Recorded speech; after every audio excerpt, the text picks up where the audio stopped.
43페이지 성장관리 방안. 그래서 이렇게 계획을 세워줬고 이 계획의 범위 내에서 개발 행위를 한다. 개발 행위를 하더라도 도시군 계획 사업에 의한 경우에는 허가를 따로 받을 필요 없고, 우리가 이제 공부를 좀 했기 때문에 알아요. 여기에서 이러한 도시군 계획 사업을 할 때도 각각의 절차에서 인가를 또 받아야 돼요. 그죠? 인가 받아야 되죠? 실시계획 인가 등 인가 받아야 됩니다. 따라서 건축물, 건축, 허가 등의 개발 행위를 따로 받을 필요가 없다. 근데 이것도 그냥 이렇게 안 나오고 조금이라도 헷갈리게 하기 위해서 도시군 계획 사업이라 하더라도 관리 지역에서 5만 제곱미터의 형질 변경을 할 때는 허가를 받아야 한다 한다든가, 그러면 5만이니까 원래 3만인데 이건 허가 받는 건가? 이렇게 착각하기도 해요. 이제 도시군 계획 사업은 허가 받아야 안 받아요? 안 받는다. 일정 규모 이상 허가 안 받는다. 안 받습니다. 이러한 행위는 이제 허가를 받아야 되고요. 자, 여기서부터는 누구의 권한 영역이에요? 특별시장, 광역시장, 별별시장, 군수. 이렇게 해도 또 이제 다음 순환에 가면 또 헷갈리거든요. 큰 틀에서 또 정리를 해드릴 거예요. 그래가지고 이제 시험 보기 전까지는 이제 정리가 돼서 들어가셔야 됩니다. 그냥 단순히 외우는 것보다. 자, 허가를 하는 과정에 유보용도 지역이나 무슨 용도? 보전용도 지역에 개발 행위에 난립으로 인해서 문제가 될 가능성이 있을 때, 시가화가 진행될 가능성이 높은 것들, 이런 곳에 대해서 뭘 수립할 수 있죠? 성장 관리 방안. 누가 수립하는 거예요? 특광, 별별, 시장, 군수 하는데, 여기는 주민들 의견 들어야 되고, 이거는 주민 의견 안 듣고, 누구 의견을 듣죠? 사업 시행자가 있으면 시행자 의견은 들어야 된다 그랬습니다. 성장관리 방안은 주거지역, 상업지역, 공업지역이 대상이 됩니까 안 됩니까? 여기를 대상으로 합니까 안 합니까? 안 하죠? 청소년, 아동, 성인은 대상이 아니에요. 그래서 성장, 성인은 다 커버렸죠? 그래서 높이, 이것은 임의적인 사업. 성장관리 뭐가 있어요? 건축물의 용도, 건폐율, 용적률, 그리고 기반시설에 관한 사항이 들어가야 된다. 다음에 다른 것들은 암기는 못 해줬습니다. 네, 이거는 주의사항하고, 주거지역, 상업지역, 공업지역은 성장관리 방안의 대상이 아니고 이거를 적용할 수 있습니다. 개발 밀도 관리 구역. 이것 외의 지역을 대상으로 해서 뭘 정할 수 있죠? 기반 시설 부담 구역. 그래서 개발도 활용은 주거, 상업, 공업 지역을 대상으로 기반시설 설치가 어떤 곳? 곤란한 곳. 그리고 건폐율, 용적률 강화 적용하게 되는데, 현실적으로 지금 대통령령에서는 어떻게 했죠? 용적률을 50%까지 강화하여 적용한다 그랬습니다. 도로, 수도, 하수도, 학교 하는 것들이 이제 관련될 수 있고, 퍼센트 나오면 20%. 몇 년 하면 나오면 2년. 각각 연결은 다 안 시키겠습니다. 이 개발도 관리이고, 이런 것들이 계속 똑같진 않겠죠. 변화가 있겠죠.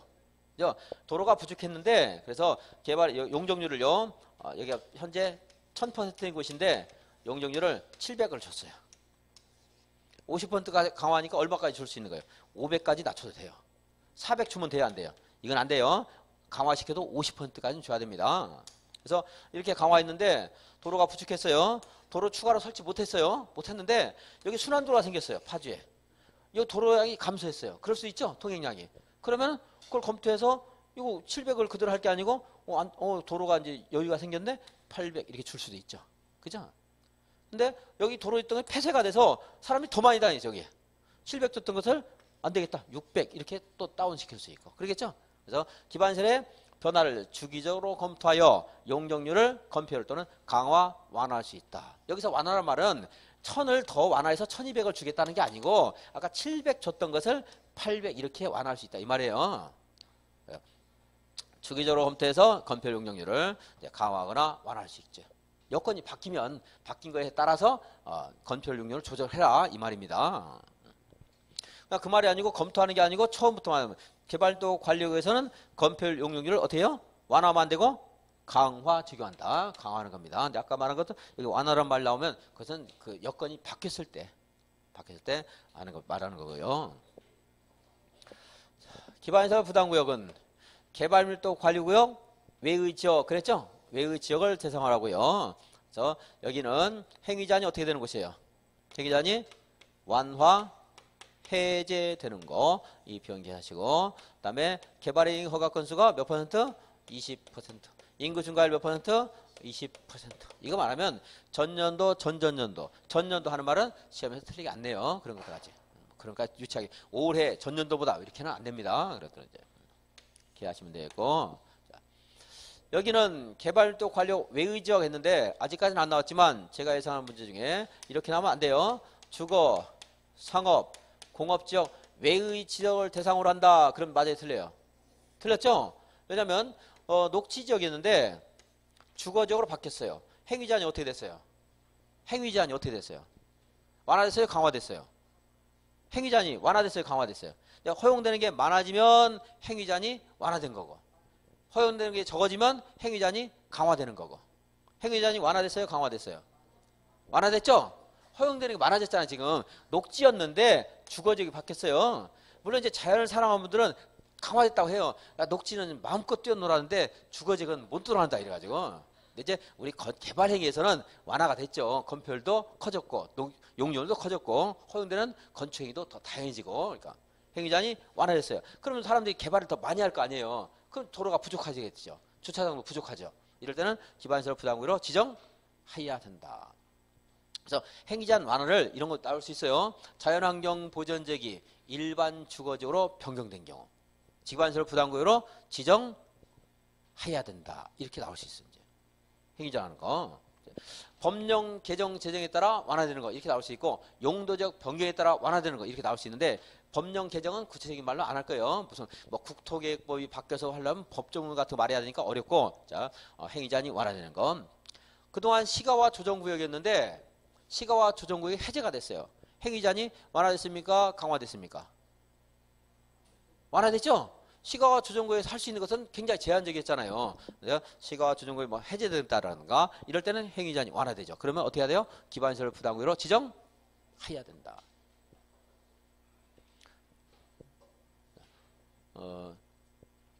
시가와 조정구역이 해제가 된 면적이 20만 제곱미터예요. 기반시설 부담구역으로 지정해야 된다. 지구단위 객구역은 30할 때 해야 되는 거지만 여기 행위제한이 완화됐잖아요. 뭐 그런 응용 문제 나올 수 있겠네요. 그것도 연결해가지고 교차 문제로 충분히 가능해요. 이것들은 아직까지 나온 적 없지만 뭐 이 정도는 어려운 거 아니에요. 아셔야 돼요. 행위제한 완화됐잖아요. 지금 그죠? 녹지적이 주거지역으로 바뀌었는데 면적이 10만 제곱미터예요. 지정해야 된다. 녹지적이 주거지역으로 바뀌었는데 그 면적이 10,000제곱미터예요. 지정할 수 있다. 왜냐하면 기반시설 그건 뭐 거기까지는 안 물어보겠는데 이거 기억하라고 하는 겁니다. 기반시설 부담구역에 여기 이제 여기 도로 같은 것들 설치하기 위해서 적절한 규모 면적은 10만 제곱미터, 10만 제곱미터. 얼마? 10만 제곱미터. 그래서 이제 10,000제곱미터 이런 것들은 기반시설 부담구역으로 뭐 지정해야 되는 거 볼 수가 없을 겁니다. 근데 그런 건 문제는 안 내요. 그건 아주 복잡한 그 법 해석의 문제가 되어 있기 때문에 자 이건 자 기반시설 부담구역은 얼마 이상으로 한다? 10만 제곱미터 이상으로. 그래서 개발 행위가 계속 소규모가 연달아 집행될 것으로 예상될 때는 다 각각을 단위구역을 해야 됩니까? 전체를 하나의 단위구역으로 하는 게 더 효율적입니까? 전체를 하나의 단위구역으로 묶어서 지정하도록 할 거. 여기서 기반시설 부담구역에서는 기반 설치 비용을 일정한 법이 정한 개발 행위 하는 자에게 부담시키는 거죠. 우리가 돈을 내는 거예요. 그럼 그 돈을 다른 곳에 쓰면 돼요? 아니면 여기서만 써야 돼요? 여기서만 써야 돼요. 특별 회계를 설치해야 된다 이거예요. 나 편하자고 나에게 도로 설치 비용을 내가 냈는데 그것을 불이웃 돕기 성금으로 쓴다 안 돼요. 그래서 무슨 회계? 특별 회계 이런 말합니다. 따라서 기반시설 부담구역과 다른 지역은 경계가 모호해야 돼요. 분명해야 돼요. 분명해야 되겠죠. 뭐 당연한 거예요. 이제 이런 것들 지문 중에 나올 수 있습니다. 근데 그 중에서 다른 건 틀릴 게 없고 요거 얼마 이상? 10만 제곱미터 이상으로 한다 하는 건 이제 기억을 하셔야 되고. 자, 여기 이제 아까 관련된 거 한번 봤습니다. 이런 것들이 다양하게 나올 수 있는 것도 준비를 하셔야 되겠고, 그건 이제 문제 풀면서 또 자꾸 보면 조금 익숙해질 수 있을 겁니다. 자, 기반시설 부담구역에서 설치가 필요한 기반시설은요, 여기서 좀 빌려 쓰면 돼요. 도로, 수도, 하수도, 학교 하는 게 있고요. 공원이라든가 녹지 이런 것도 우리 생활하는데 필요하죠. 또 우리가 쓰레기 많이 버리잖아요. 폐기물 처리 및 재활용 시설 이런 것들도 기반시설 설치비 기반시설 부담구역에서 우리가 부담해야 될 기반시설에 해당돼요. 이거를 기반시설 부담구역에서 필요한 설치가 필요한 기반시설에 해당되는 것은 하는 게 나올 수 있는데 뭐 그렇게 암기사항은 아닙니다. 왜냐하면 이런 것들이 단순한 것 같지만 이게 쌓이면 너무 많은 양이 되기 때문에 제가 기억을 할 수 있는 때까지만 하자. 요거 했으니까 요거 연결하고. 그리고 대학은 들어간다 안 들어간다? 안 들어간다는 거. 10만 제곱미터 해봐야 300m 300m예요. 가로 세로. 대학교 하면 가로 세로 300m 다 커요 보통. 그죠? 아니고. 다음에 도로. 이 도로는 기반시설 부담구역까지 연결하는 진입도로 포함한다? 제외한다? 포함하죠. 왜냐하면 이 진입도로도 여기에서 이러한 필요한 기반시설 설치 비용 부과 대상 행위를 한 건축물의 신축, 증축 행위 한 사람 때문에 필요하게 됐거든요. 필요하다. 연결수도, 연결하수도 필요하다, 필요 없다? 필요하다. 대학은 필요 없고. 그래서 요거까지만 이제 보셔도 이것들은 나중에 그냥 가볍게 보시면 되겠습니다. 답이 뭐 아니에요. 얘네들 물으면서 암기사항은 아닙니다. 이거는 이해하셔요. 요거 이해해야 되니까 하시고. 기반시설 부담구역에서 이러한 것들 설치 비용을 부담하는 거는요. 모든 개발행위, 저 앞에 있는 개발행위, 여기는 모든 개발행위 하는 자가 부담하는 게 아니고 건축허가 받는 사람, 그 중에서도 건축물에 대한 무슨 행위하는 사람? 신축이나 증축하는 사람. 신축, 증축하는 사람, 그럼 이 사람도 아니라는 거죠. 개축, 재축, 이전하는 사람들. 자, 이 사람들은 이러한 행위를 하더라도 기반시설에 대한 부담을 가중시키는 행위가 아니에요. 그죠? 이런 건축공사하면서 일시적으로는 모르겠지만 이 사람들이 아니고 누구요? 건축물을 신축, 증축하는 자에게 기반시설 설치 비용을 부담시켜요. 그 기반시설 설치 비용은요. 용지 비용이 있을 것이고 그리고 시설 비용이 있어요. 도로를 설치하려면 도로 부지, 땅값 들어가야 되겠고 도로 설치하는 비용 들어가겠죠? 그리고 이렇게 합산한 금액에 내가 신축, 증축한 면적에 비례해서 비용을 많이 내야 되겠죠? 연면적이 곱해지고요. 거기다가 민간 부담률은 다 부담시키는 게 아니에요. 만약에 있는 기반시설 설치 비용이 만약에 100억이 들어간다. 그러면은 100분의 20. 20억만큼 부담시키는 거고 나머지는 국가나 지자체 또는 그 설치를 해야 될 의무자가 이제 부담하는 겁니다. 민간 부담 얼마요? 100분의 20. 지자체 사정마다 기반시설의 부족한 정도 등이 다르겠죠? 그래서 여기에 100분의 25 범위 내에서 특광 별별 시장 우수가 가감할 수 있어요. 우리 지역은 조금 더 많이 부담시키고 우리 지역은 덜 부담시키고 할 수 있습니다. 이건 나중에 지문 나오면 보도록 하고 얼마 몇 퍼센트? 100분의 20. 20. 20. 20. 20. 합한 것만큼 중요한 게 50%가 되었어. 용적은 얼마? 50%. 다른 것들 몇 퍼센트? 20%입니다. 20%. 이 건축 연면적을 계산할 때는요. 신축과 증축이 있는데 비교해 보겠습니다. 먼저 이 신축과 증축은요. 모든 신축, 증축이 아니고 200제곱미터를 초과하는 신축과 증축입니다. 자, 건축물이 지금 110짜리가 있어요. 여기에다가 이 건축물에다가 증축을 했습니다. 얼마를 했냐?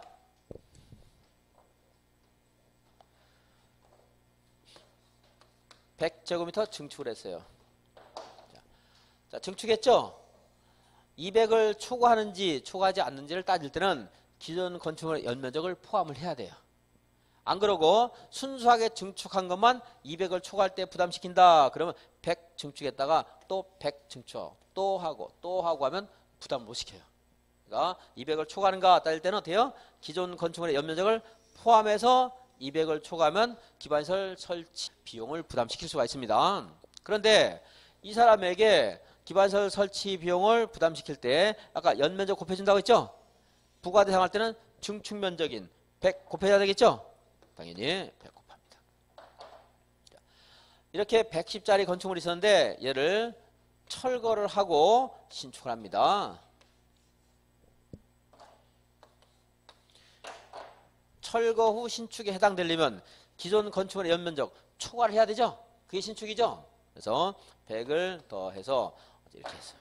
이 사람이 신축 행위가 기반시설 설치 비용 부과 대상 행위인가 따질 때 200을 초과하는가 따질 때는 기존 건축물의 연면적 새로 추가한 연면적 210입니다. 이거 부과해야 되겠네요. 그죠? 근데 부과 대상 면적은 즉 부과 대상 행위는 뭐만 부과 대상 행위를 해야 돼요? 100만 해야 되겠죠. 100. 새로 추가된 거. 이하고 비교해도 알 수 있죠? 그래서 자, 다시 이걸 읽으면 기존 건축물을 철거하고 신축하는 경우에는 기존 건축물의 연면적을 초과하는 부분만 부과 대상 행위로 한다. 알 수 있어야 되겠죠? 자, 200을 초과하는 것 같을 때는 기존 건축물의 연면적이 포함돼서 산정을 하지만 자, 부과 대상 면적은 뭐 기존 건축물의 면적을 초과하는 것만 부과 대상 행위로 한다는 거 이제 이해하시고 이 말이 여기 있는 것들을 여러분 이해하시면 문장 나왔을 때 찾을 확률이 70은 될 겁니다. 틀린 분도 분명히 계실 거예요. 말이 꽤 까다로워요. 어려워요. 그래도 이 상황을 연상하시면 거의 찾을 수가 있을 겁니다.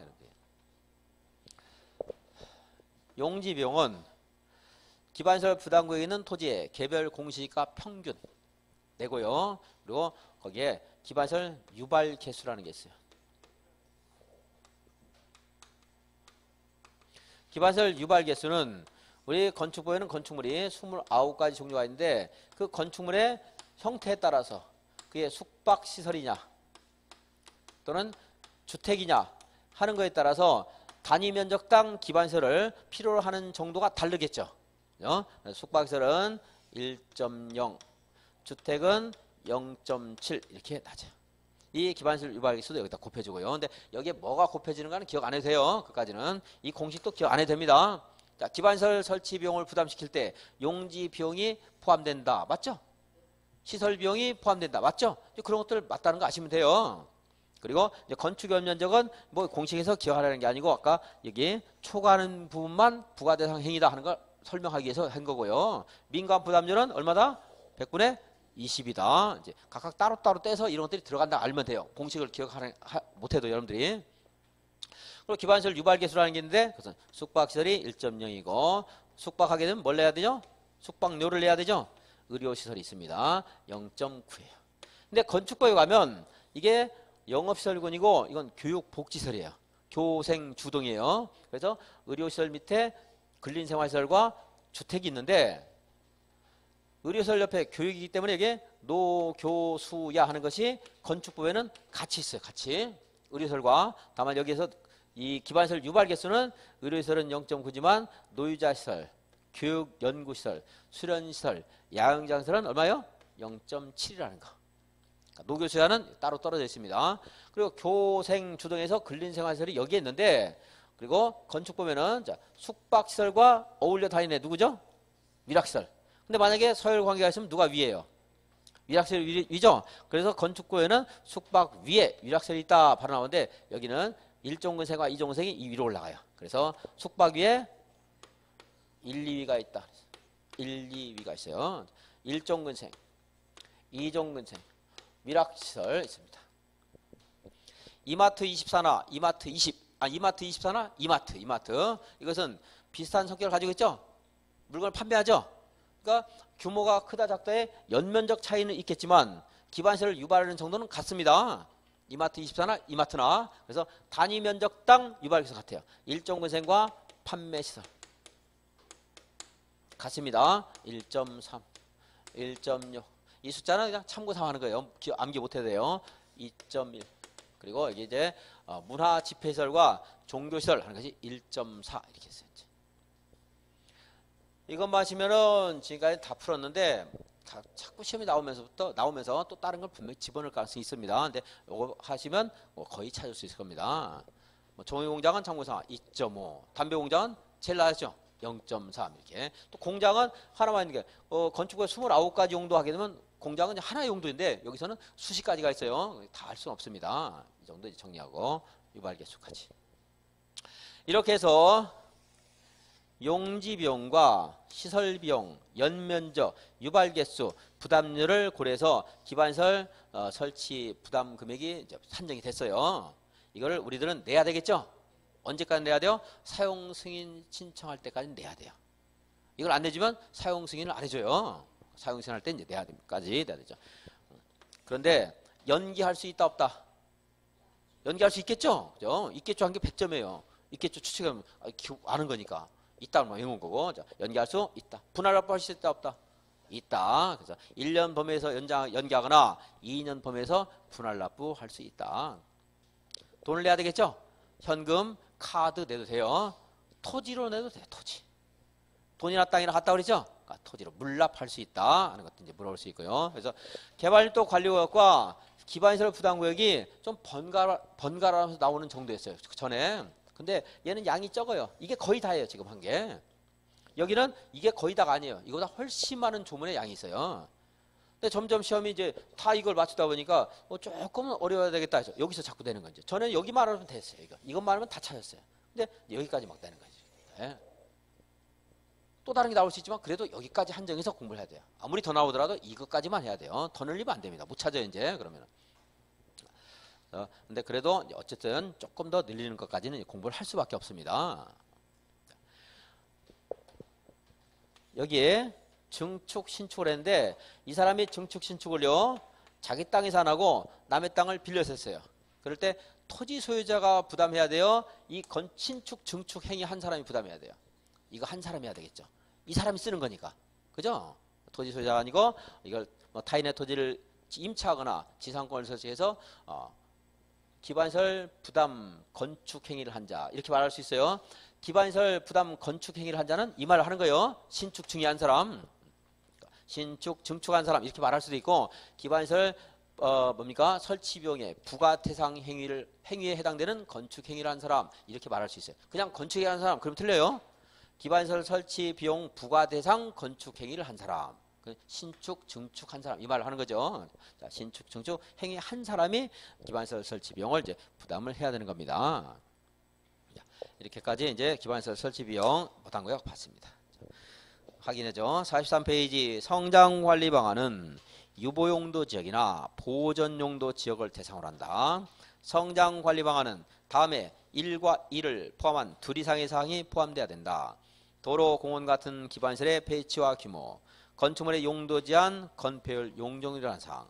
그러니까 1과 2를 포함한 둘 이상 이런 표현은 안 나올 거예요. 잘 보통 이게 사실 잘못된 표현인데 계속 유지되고 있는데 지구단위 계획구역에는요.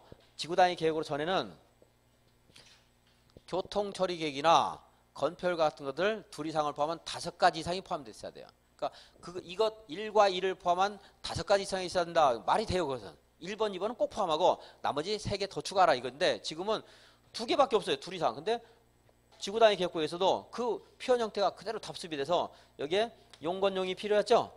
기반시설이 있어야 되죠. 건축성 같은 게 있어야 되죠. 교통처리계. 1과 2를 포함한 둘 이상이 있어야 된다. 1과 2 포함하면 둘이 돼버렸어요. 그러니까 둘 이상이란 말이 있을 필요가 없어요.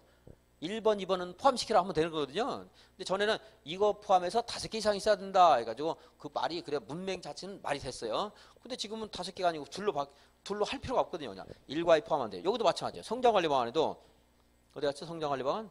성장관리 방안에 1과 2를 포함하는 순간 둘 이상이 됐죠? 그러니까 이걸 이렇게 그 이상한 그런 문장 구조를 지금 유지할 필요가 없는데 지금도 법에서 그냥 엉터리 같이 쓰고 있어요. 그러니까. 그래서 아마 시험에서는 둘 이상 이런 말을 안 할 겁니다. 그냥 무엇을 포함해야 되는가, 무엇은 포함할 수 있는 것인가 이것만 여러분들이 정리하시면 돼요. 그래서 1번과 2번은 필수, 3번에는 높이는요 필수가 아니고 임의적인 거. 자, 주민과 지방의 의견 들어야 한다. 그러니까 지방의 의견 같은 것들을 특별하게 모아서 정리를 하지 않는 한은 이게 있는가 없는가 기억 안 나요, 나중에. 그러니까 제가 그냥 관계 의견 듣는다 그럼 맞다고 그냥 처리하라고 했고, 다만 주민 의견 청취나 아까 도시계획의 심의 같은 거 심의 있다 그러면 되는데, 허가 제한할 때는 연장할 때는 심의가 없어도 된다고 했죠. 이게 특별히 강조한 거, 특별히 강의한 거, 이거는 기억하려고 노력을 하셔야 되겠고요. 다른 것들은 뭐 제가 말 안 한 것들은 외우려고 하지 마십시오. 문제집이 나와도 외우려고 하지 마세요. 안 외워져요, 절대로. 다만 이제 도시군 계획 수립할 때 주민의견 청취 협의 심의하는 것도 절차 좀 꼼꼼히 본 것들은 기억을 하셔야 돼요. 정비법 도시개발법에서 특별히 강조 안 한 것들은 여러분들이 기억하려고 할 필요 없습니다. 기억도 안 나고요. 그런데 주민의견 듣는 것은 정리를 했죠? 왜요? 시험에서 물어보니까 정리한 거예요. 또 정리를 할 수 있고. 주민의견 없고 성장관리 방안 주민의견 들어. 여기 있네요. 성장관리 방안 주민의견 들으라 그랬습니다. 심의 수립하면 고시하는 것은 당연하고요. 다음 페이지 개발행위 허가 제한. 개발행위 허가 제한은 국장, 시도지사, 시장 군수가 할 수 있는데 심의 거치라고 했죠? 심의하기 전에 관계되는 사람 의견 들어야 안 들어요? 듣겠죠? 그래서 국장이나 시도지사는 심의 전에 관할 시장 군수 의견을 들어야 된다. 그런데 3번, 4번, 5번 지구에 부담이 되는 계획, 지구 단위 계획구역, 기반시설 부담구역, 도시군 기본계획이나 관리계획이 수립되고 있는 지역으로서 뒤에 있는 말은 맞게 해줄 거예요. 나온다 그러면. 그러한 곳에서는 도시군의 심의를 거칠 필요 없이 한 차례만 몇 년 연장할 수 있어요? 2년 연장할 수 있다. 네, 그리고 이제 녹지적이나 개발 행위로 문화재 등이 손상될 우려가 있는 지역은 3년만 제한할 수 있죠. 제한 기간이 끝나기 전이라 하더라도 제한 사유가 없어진 경우에는 제한을 해제해야 한다 그랬고요. 자, 이거하고 건축법에 가면 국장이나 특광도지사가 건축허가 제한할 수가 있어요. 몇 년 제한하는가 혹시 아세요?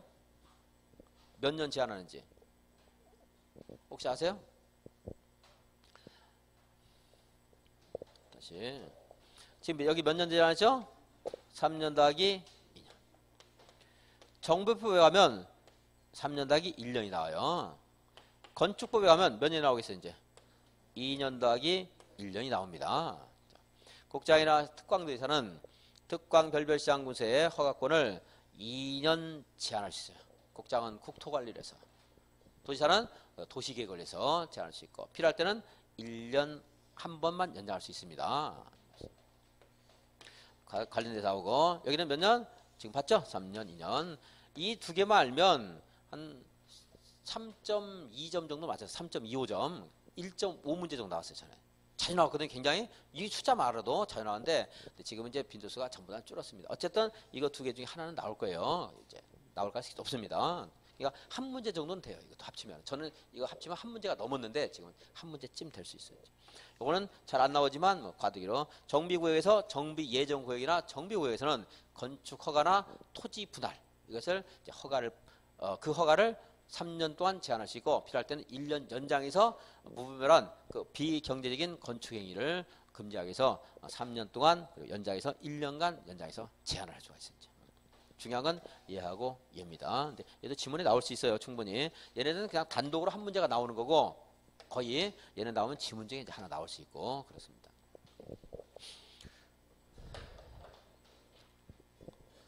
개발이 허가에 따른 기반시설의 설치, 개발밀도관리국은 특별시장 군수. 자, 여러분들이 지금 이제 어느 정도 정리가 되면 책을 볼 때 여기는 특별시장 군수 계속 보는 게 아니고 한꺼번에 정리 이렇게 해야 돼요. 한꺼번에 딱 해놓으면 몇 번만 연습하면 시험장까지 끄드러 갈 수 있는데, 계속 지역적으로 이게 구석이 처박혀서 이게 이 지역에서만 단편적으로 공부하게 되면 계속 외워야 되고 헷갈릴 수 있습니다. 자, 어느 정도 정리됐다 하면 안 봐야 돼요. 이렇게 슬쩍 지워도 돼요. 색연필 같은 걸로. 이런 거 알려드렸죠? 지워놓으면 더 기억이 잘 할 수 있죠. 다음에 지정 대상 지역은 어디요? 주거, 상업, 공업 지역. 무슨 지역? 곤란한 지역. 곤란한 지역. 자, 지정을 하게 되면 건폐율 용적률을 강화 적용하게 되는데, 대통령령을 보니까 용적률을 허용 기준에 50%까지 강화 적용한다. 지정 기준은 대통령령이 정하는 바에 따라 국장이 정합니다. 이것을 가끔 보니까 다른 문제집에 국토교통부령이 정한다 이렇게 나오는데 그런 것들은 공부를 할 수 없어요. 우리가 대통령령이 위임한 거, 부령에 위임한 거, 국장에 위임한 거 한 것들인데 그걸 경우에 따라서 다 할 수가 없어요. 그러니까 국장이 정한다면 맞다고 처리하면 돼요. 그런 문제처럼 국장이 정하는 것을 부령이 정한다. 지금 요약지면은 우리 법에 있는 것들을 굉장히 단순화시킨 것이지 이거 말고도 굉장히 유의미한 규정이 맞습니다. 절대 다 대비를 못해요. 시도지사가 정한다. 그럼 틀렸다. 그것만 구별 잘하시고 기반시설이 적절하게 설치될 수 있도록 하기 위해서 기반시설이 부족한 것들을 해결하기 위해서 개발도 관리력을 정하게 되는데 도로 서비스 수준이 아주 낮은 것이라든가 20% 미달된다라든가 2년 이내에 부족할 것으로 예상되는 지역이라든가 이런 거 살 수 있다. 그래서 한번 읽으시면 돼요. 가벼운 마음으로 여기는 주기적으로 검토해서 뭡니까 필요한 조치를 취하라고 있죠. 기존에 용적률 강화했던 것들을 조금 더 풀어주거나 더 강화하거나 할 수 있다고 있고요. 자, 기반시설 부담구역은 역시 특별시장 군수이고 어디 외의 지역이에요? 개발밀도 관리구역 외의 지역. 다음 지역인데 필요한 기반시설은 도로, 공원, 녹지. 도로, 공원, 녹지 하지 말고 개발밀도 관리구역에서 본 순서대로 보면 도로, 수도, 하수도, 학교 이런 게 있을 수 있죠. 그거 말고 좀 더 있어요. 이렇게 해서 같은 것끼리 묶어서 보면 시험에서 그것까지 물어볼 가능성은 없는데 편하게 그냥 정리가 좀 될 수 있습니다. 암기는 안 해도 돼요. 근데 이해하는 거 연결수도, 진입도로 포함한다? 포함한다. 대학은요? 제외한다. 예. 다음에 지역은 지정하여야 한다. 그래서 행위자니 완화, 해제되는 거, 완화되거나 해제되는 거.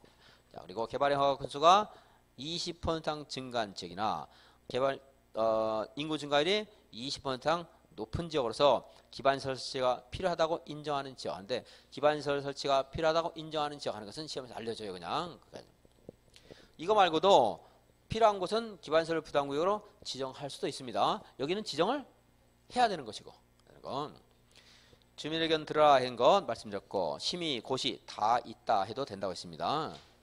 다음 페이지 기반시설 부담구역을 정하면 여기도 1년 이내에 기반시설 설치 계획을 수립해야 돼요. 뭘 수립해요? 기반시설 설치 계획.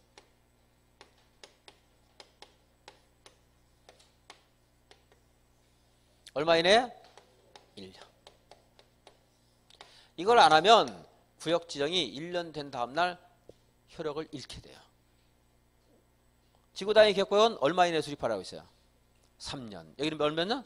1년. 그래서 1기.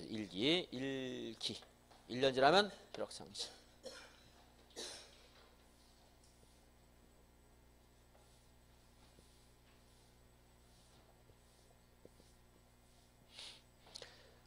다음에 기반시설 부담구역을 지정할 때는 그 기준을 국장이 정하게 되는데 효율적으로 기반시설을 설치할 수 있도록 하기 위해서 최소 얼마?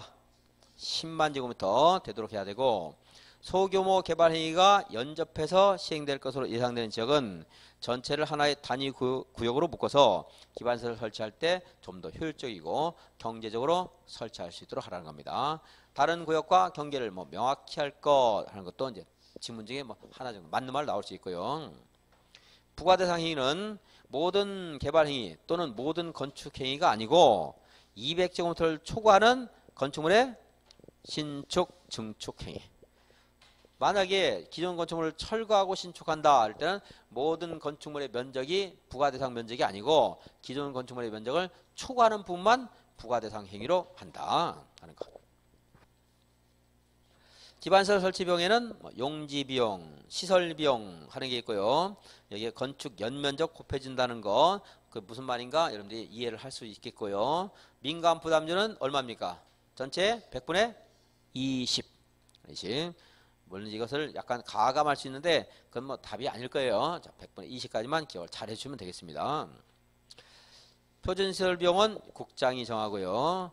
현금, 카드 낼 수 있는데 토지로 대신 납부할 수 있다. 물납할 수 있다.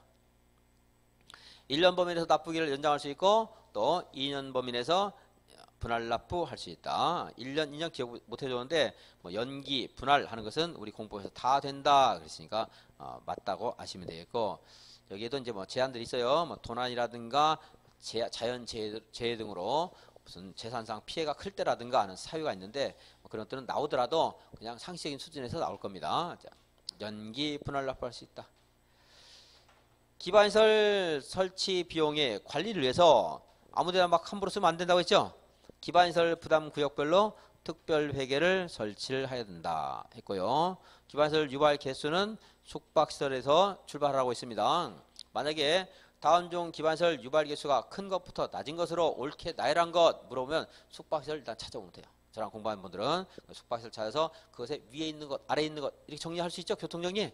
그래서 그거 가지고 찾으면 여기에 있는 거 아닌 거 나와도 거의 찾을 수 있을 겁니다. 뭐 숙박시설도 안 나오고 뭐 여기서 공부한 거 아닌 것들이 뭐 잔뜩 나왔다 못 찾겠지만 그럴 가능성은 뭐 거의 없습니다. 자, 숙박위에 1, 2위. 그래서 1종구생, 2종구생, 위락시설 있고요. 1종구생 옆에 판매시설 있을 수 있고, 이거 말고도 더 복잡하게 있는데 이 정도까지 정리합니다. 2종구생 있고 그 사이에 문화 집회시설, 종교시설 있습니다. 제일 꼭대기에 종이 공장, 펄프 공장, 종이 제조 공장 있고, 맨 밑에는 이제 담배 공장. 약간 뭐 제가 약간 재미삼아 좀 쓴 면도 있어요. 좀 의외이기 때문에 이제까지 숙박료, 의료시설이 있다고 했죠. 0.9.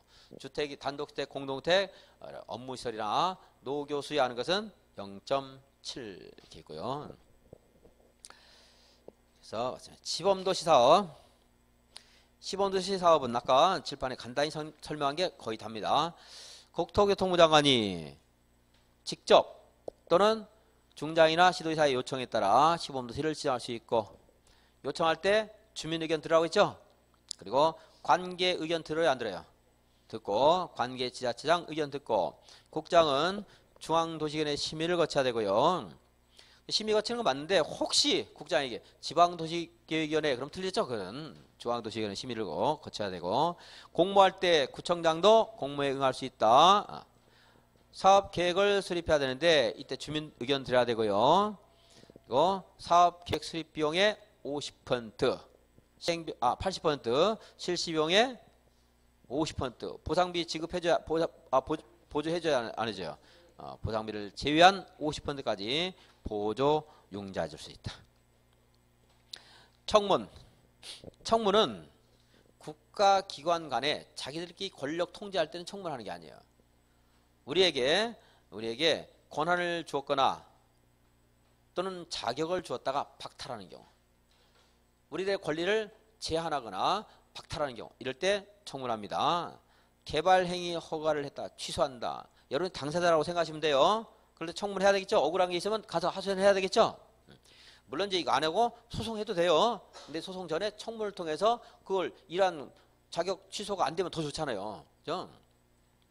도시공원계획설 사업 시행자 여러분들 지정될 수 있어요, 없어요? 있죠. 민간도 되니까 취소해요. 그럼 가서 왜 취소하느냐? 나는 법을 어긴 적이 없고 그 법 어긴 것은 천지지변으로 불가피하다. 청문할 수 있어야 되겠죠. 다음에 실시계획, 도시공원계획설 사업 시행자 여러분들이 될 수 있으면 실시계획도 여러분들이 인가받을 수 있죠. 취소를 한대요. 청문해야 됩니다. 기타 모든 절차에서 건축 허가를 했다가 취소한다. 농지 전용 허가를 했다가 취소한다. 주택건설 사업자로서 등록을 했는데 등록 말소한다. 다 뭐 할 수 있어요? 청문할 수 있죠. 청문해야 됩니다. 도시군 기본계획을 승인했다가 취소를 해요. 청문합니까? 안 합니까? 여러분들 당사자 아니죠? 안 합니다. 광역도시계획 승인했다가 취소해요. 청문해요? 안 해요? 안 하죠? 그 정도 이제 정리하시면 나왔을 때 찾을 수 있을 겁니다.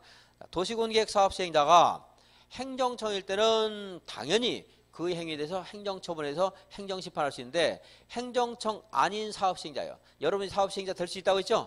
근데 여러분들이 사업을 하면서 과정에서 남에게 피해를 입혔어요. 그게 민사관계면 민사 분쟁으로 처리하겠지만 그게 행정법 영역에서의 행정처분 성격 가지고 있다. 이럴 때는 민간이 한 행위를 하더라도 행정심판을 할 수 있다. 그러니까 행정청의 권한을 위임받은 것이기 때문에, 그래서 사업시행자 처분에서 행정심판 제기할 수 있고, 행정청 아닌 시행자 처분에 대해서는 시행자를 지정한 자에게 제기해야 된다. 근데 이 절차까지 알면 그 행정심판 절차예요. 그래서 우리는 그러니까 행정청 아닌 자의 시행자의 처분에 대해서도 행정심판할 수 있다. 여기까지 말하면 돼요.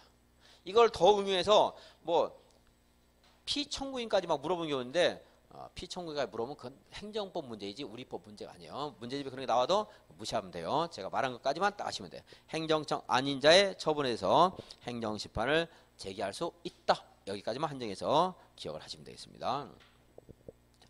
주민의견 청취 절차 조금만 더 보충 설명하면요. 주민의견을 이거 안 듣다고 했죠? 여기도 안 듣고 이거 들어야 되죠? 이것도 여기 어디 이거 들어야 되고 시범도시 들어가 있어요. 이렇게 여기서는 이 절차에서는 듣는다 이렇게만 아세요. 시범도시를 지정할 때 듣는 게 아니고 시범도시 지정을 요청할 때 주민 의견 듣는 거고 그리고 사업 계획을 수립할 때 주민 의견 듣는 거거든요. 근데 이거를 다 분리해서 또 그렇다고 해서 여기는 듣는 게 아니고 이것 듣고 이것 듣는다 이렇게 공부하면 너무 어려워요. 제가 하는 거 여러분 다 알았으면 좋겠지만 그럴 수 없잖아요. 그러니까 시범도시에서 말 나오면 들어야 된다 이렇게 알고 넘어가시세요. 뭐 이걸 틀리게 하면 그런 것들은 그냥 틀려주면 돼요. 왜냐하면 그렇게 공부하는 게 비효율적이니까 거기까지 하는 것은. 여기도 기반시설 부담구역 정할 때 주민의견 듣는다 이런 말 하면 맞아요 틀려요? 맞죠? 근데 기반시설 설치계획 수립할 때 듣는 게 아니고 기반시설 부담계획이라는 게 또 있어요. 이거 할 때 주민 의견 듣는 거거든요. 왜 잠깐 이런 말씀 드리냐면 문제집에는 이거 할 때 듣는다 해가지고 틀리게 되는 문제집이 있어요. 그렇게 공부하면 너무 많아져요. 이제 기억도 안 나요. 그러면 이제 주민 의견 듣는 게 정신이 없어서요. 어디가 있고 어디가 없는가를 몰라요. 이제 그렇게 하지 말고 이렇게 나올지언정 이렇게 하지 말고 자 기반시설 부담구역 하는 말 나면 주민 의견 듣는다 이렇게 하세요. 언젠가는 여기에 듣는다고 해서 틀린 문제가 언젠가는 나올 수 있어요. 근데 그것까지 대비해서는 너무 양이 많아지니까 집안에서 부담 계획 무슨 계획 나오면 듣는다고 생각하시면 돼요. 이거 바꾸지는 않을 거라고 보여요. 이거 말고도 바꿀 게 많아요. 여기는 양이 공부할 게. 근데 그렇다고 해서 뭐 아주 지엽적인 까지 똑같이 공부해야 되는 거야. 아까 서울시 지리했는데 좀 중요한 데는 좀 많이 다녀야 되고 아주 뒷골목은 시험에 나오더라도 거기까지 계속 뒤져서 알 수는 없어요. 공부 못해요. 기반에서 부담구역 나면 들어야 된다 이렇게 그냥 정리하면 되겠습니다. 이제 이거 제가 개 3마리 해도 나중에 또 한 달 전에 여쭤보면 까먹는데 이런 거 부담계획과 그 설치계획 해가지고 기억하라면 어떻게 그걸 기억하겠어요? 못하지.